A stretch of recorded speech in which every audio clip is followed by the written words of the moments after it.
ನಮಸ್ಕಾರ. ನಿನ್ನೆ ಸದನದಲ್ಲಿ ಎಂಎಲ್ಎ ಮುನಿರತ್ನ ಅವರು ಮೆಟ್ರೋ ಸ್ಟೇಷನ್ ಹೆಸರುಗಳ ಬಗ್ಗೆ ಒಂದು ಪ್ರಸ್ತಾಪ ಮಾಡಿದ್ದಾರೆ. ಡಿ.ಕೆ. ಶಿವಕುಮಾರ್ ಅವರು ಎಂಬೇಸಿ ಯಾರ್ಯಾರೋ ಬಿಲ್ಡರ್ಗಳು 150 ಕೋಟಿ 200 ಕೋಟಿ ಕೊಟ್ರೆ ಮೆಟ್ರೋ ಸ್ಟೇಷನ್ ಹೆಸರಂತೆ. ಎಂತ ವಿಪರ್ಯಾಸ ನೋಡಿ.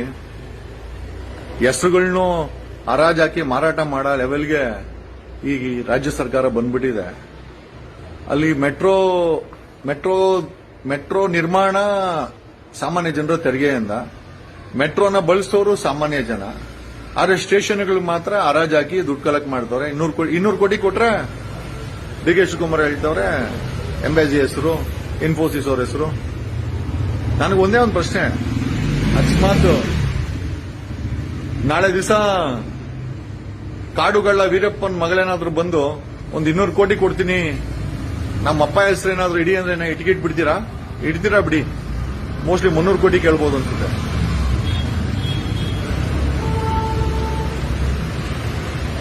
ನೋಡಿ, ಒಬ್ಬ ರೈತ, ಒಬ್ಬ ಸಾಮಾನ್ಯ ವ್ಯಕ್ತಿಗೆ ನೀವುಗಳು ಮತ ಕೊಟ್ಟು ಅಧಿಕಾರ ಕೊಟ್ರೆ ಅವರು ನಿಮ್ಮ ಪರವಾಗಿ ಕೆಲಸ ಮಾಡ್ತಾರೆ.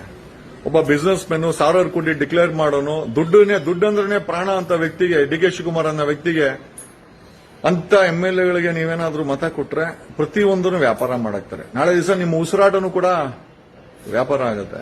ಸೊ ಸ್ಯಾಡ್ ಇವನು. ಏನೂ ಬದಲಾವಣೆ ಆಗಿಲ್ಲ. ಬೆಂಗಳೂರು ತುಂಬಾ ಬರೀ ಬಿಲ್ಡರ್ಗಳು.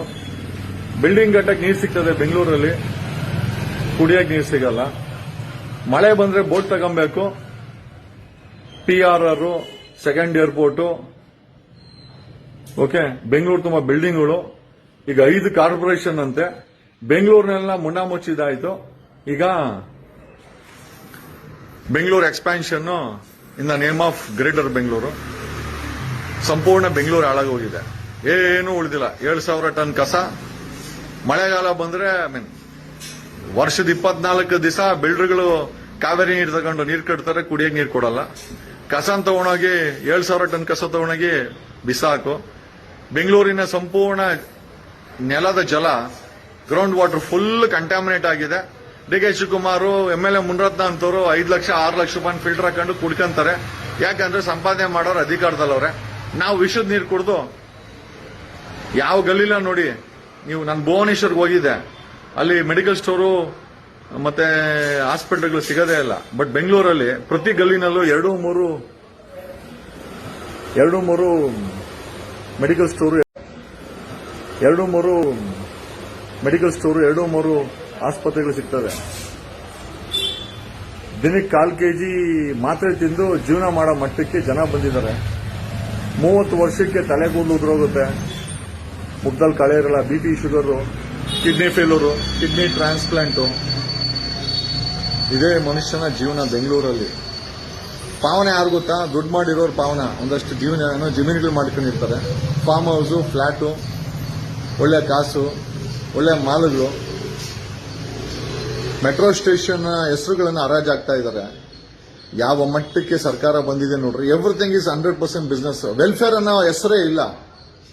ಏನಕ್ಕೆ ಬೇಕಂತಂಗಾರೆ ಇಂಥ ಸರ್ಕಾರಗಳು?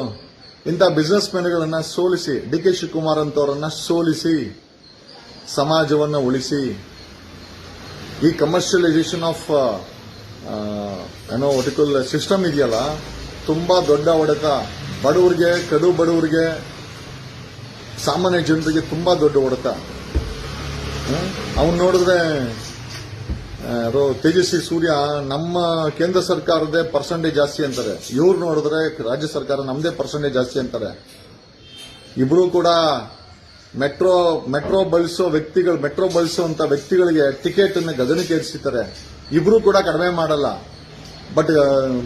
ಬಟ್ ಹೆಸರುಗಳು ಸಂಪಾದನೆ ಮಾಡಕ್ ಮಾತ್ರ ಕೇಳಂಗೆ ಇಲ್ಲ. ಬಡತನದಲ್ಲಿ ಬೆಲೆ ಏರಿಸಿ ಕಿತ್ತು ತಿನ್ನುವ ಕೇಂದ್ರ ಸರ್ಕಾರ, ರಾಜ್ಯ ಸರ್ಕಾರ ದಿಕ್ಕು ತಪ್ಪಿಸಕ್ಕೆ ಮಾಡುವಂಥದ್ದು ಒಂದಷ್ಟು ಸಂಭ್ರಮಾಚರಣೆಗಳು ಮಾಡ್ತಾರೆ. ಇಂಡಿಪೆಂಡೆನ್ಸ್ ಡೇ ಬಂತಲ್ಲ, ದೇಶನ ಪ್ರೀತಿ ಮಾಡಂಗಿದ್ರೆ ನಾವು ಮಿಲಿಟರಿ ಕಟ್ ಮಾಡಿಸ್ಬೇಕಂತೆ, ಹೆಣ್ಮಕ್ಳು ಸಿಂಧೂರ ಇಟ್ಕೊಬೇಕಂತೆ. ನಮ್ಮ ಟ್ಯಾಕ್ಸ್ನೆಲ್ಲ ದೆಪ್ಕೊಂಡು ತಿನ್ನಾಕಿ ಬೆಲೆ ಏರಿಸ್ಬಿಟ್ಟು ಯಾರ ಮುಖದಲ್ಲೂ ಕಳೆ ಇಲ್ಲ. ಯಾರ ಜೋಬಲ್ಲೂ ದುಡ್ಡಿಲ್ಲ, ಯಾರ ಬ್ಯಾಂಕಲ್ಲೂ ದುಡ್ಡಿಲ್ಲ. ನಮ್ ಸಾಲ ಅಲ್ದಿರ ನಿಮ್ ಸಾಲಗಳನ್ನು ಕೂಡ ತೀರಿಸೋ ಮಟ್ಟಕ್ಕೆ ನಾವುಗಳೆಲ್ಲ ಬಂದ್ ನಿಂತಿದ್ದೀವಿ. Thank you.